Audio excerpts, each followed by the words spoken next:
Assalamualaikum warahmatullahi wabarakatuh. Hari ini, mari kita kenal lebih dekat seorang tokoh besar dalam sejarah Islam.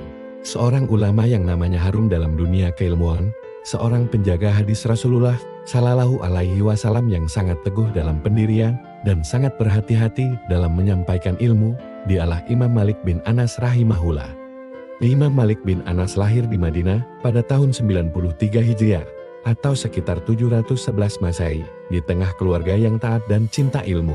Ayahnya, Anas bin Malik, adalah keturunan dari sahabat Nabi, dan keluarganya terkenal sebagai keluarga yang mengutamakan ilmu agama. Sejak kecil, Imam Malik sudah menunjukkan kecintaannya pada ilmu. Dikisahkan bahwa ia pernah memilih meninggalkan hobi bermain burung dan memfokuskan dirinya pada belajar hadis. Ia belajar dari banyak ulama besar di Madinah, termasuk dari Nafi, mantan budak sahabat Ibnu Umar yang meriwayatkan hadis dari Nabi Shallallahu Alaihi Wasallam melalui jalur yang sangat sahih.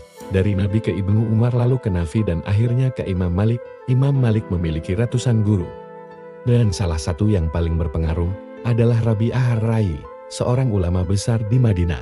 Dari gurunya inilah Imam Malik belajar pentingnya akhlak dalam ilmu. Ia juga belajar dari Imam Ja'far As-Shadiq, keturunan Rasulullah Shallallahu Alaihi Wasallam, yang juga seorang ulama besar. Dan siapa murid-muridnya? Salah satunya adalah Imam Syafi'i, yang sangat menghormati Imam Malik dan menyebutnya sebagai guruku yang paling berpengaruh.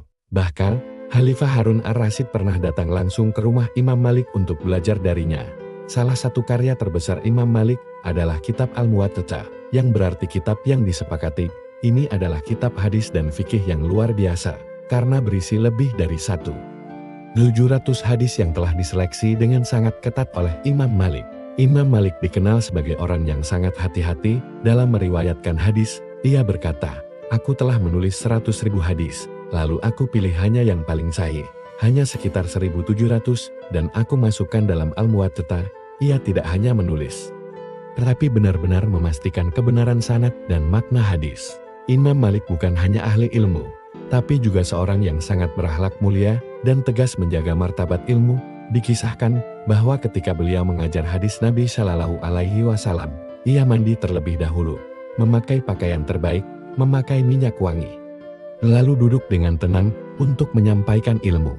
Pernah suatu ketika, penguasa memaksanya untuk menyatakan bahwa talak yang dijatuhkan paksa itu sah, tapi Imam Malik menolak, karena menurut ilmunya, talak paksa tidak sah. Karena penolakannya itu, beliau dihukum cambuk hingga pundaknya terluka. Namun ia tetap teguh, tidak takut kepada manusia. Karena yakin bahwa kebenaran tidak bisa dibeli dengan kekuasaan. Imam Malik adalah pendiri mazhab Maliki, salah satu dari 4 mazhab fikih besar dalam Islam. Mazhab ini banyak dianut di Afrika Utara, seperti Maroko, Tunisia, Aljazair, Libya, dan sebagian wilayah lain, seperti Sudan dan beberapa daerah di Timur Tengah. Ciri khas mazhab Malik adalah mengutamakan praktik penduduk Madinah dalam mengambil hukum, karena menurutnya, masyarakat Madinah saat itu masih sangat dekat dengan ajaran para sahabat dan tabi'in. Mazhab ini sangat menghargai tradisi dan kebiasaan yang bersumber dari Rasulullah Shallallahu Alaihi Wasallam dan para sahabatnya. Imam Malik wafat pada usia sekitar 86 tahun, tepatnya pada tahun 179 Hijriah. Ia dimakamkan di Baqi, di Madinah, dekat para sahabat Nabi. Ulama besar ini telah mewariskan ilmu yang tak ternilai harganya bagi umat Islam. Saudaraku, dari kisah Imam Malik bin Anas, kita belajar bahwa ilmu bukan hanya tentang hafalan, tapi juga tentang kejujuran, kehati-hatian, akhlak, dan keberanian dalam menjaga kebenaran. Ia mengajarkan kita untuk tidak menyampaikan ilmu sembarangan, untuk menjaga adab dalam belajar, dan untuk teguh pada prinsip kebenaran walau harus menanggung penderitaan.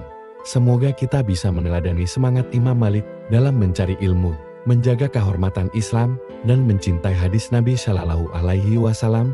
Wallahu a'lam bishawab. Wassalamualaikum warahmatullahi wabarakatuh.